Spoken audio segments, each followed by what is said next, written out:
আজকাল রাজনীতি থেকে শুরু করে চায়ের দোকান পর্যন্ত ধর্মনিরপেক্ষতা শব্দটি নিয়ে ব্যাপক বিতর্ক চলছে।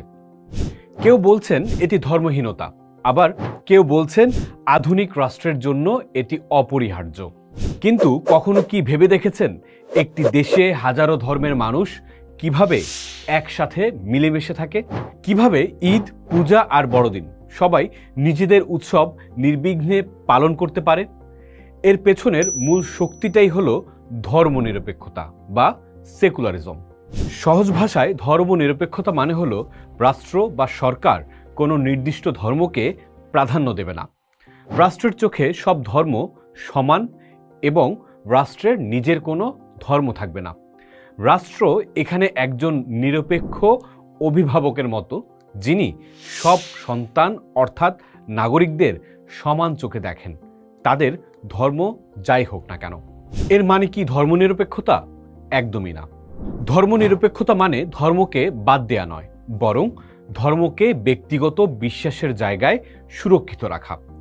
আপনি আপনার ধর্ম পালন করবেন, আমি আমারটা, কিন্তু রাষ্ট্র আমাদের কারো পক্ষে বা বিপক্ষে থাকবে না। যেমন সরকারি স্কুল কলেজে কোনো নির্দিষ্ট ধর্মের প্রাধান্য বাধ্যতামূলক করা হবে না, কারণ সেখানে সব ধর্মের শিক্ষার্থী পড়াশোনা করে। ধর্মনিরপেক্ষতার দুটো মডেল খুব জনপ্রিয়। একটি হলো পশ্চিমা মডেল, যেখানে রাষ্ট্র ও ধর্মকে পুরোপুরি আলাদা রাখা হয়। আরেকটি হলো আমাদের উপমহাদেশের মডেল, যেখানে রাষ্ট্র সব ধর্মকে সমান সম্মান ও সুরক্ষা দেয় এবং প্রয়োজনে তাদের অভ্যন্তরীণ বিষয়ে সংস্কারও করতে পারে। বাংলাদেশের সংবিধানে ধর্মনিরপেক্ষতাকে গ্রহণ করা হয়েছে, যার মূল কথা হলো রাষ্ট্রীয় ব্যাপারে ধর্মকে আনা হবে না, কিন্তু নাগরিকদের নিজ নিজ ধর্ম পালনের পূর্ণ স্বাধীনতা থাকবে। তাহলে লাভটা কি? এর সবচেয়ে বড় সুবিধা হলো এটি সমাজে সম্প্রীতি বজায় রাখে। যখন রাষ্ট্র কোনো একটি ধর্মকে বিশেষ সুবিধা দেয়, তখন অন্য ধর্মের মানুষ নিজেদের দ্বিতীয় শ্রেণীর নাগরিক ভাবতে শুরু করে।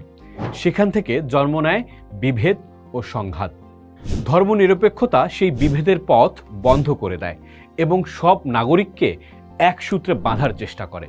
এটি আধুনিক গণতন্ত্রের অন্যতম ভিত্তি, যা ছাড়া একটি বৈচিত্র্যময় দেশের পক্ষে ঐক্যবদ্ধ থাকা প্রায় অসম্ভব। ধর্মনিরপেক্ষতা সকল নাগরিককে সমান অধিকারের নিশ্চয়তা দিয়ে একটি বৈচিত্র্যময় সমাজকে ঐক্যবদ্ধ রাখতে সাহায্য করে। তাই আধুনিক গণতন্ত্রে এটিকে অপরিহার্য মনে করা হয়। পোস্ট দেখুন, ভাবুন, করুন। থাকুন পোস্টের সাথেই।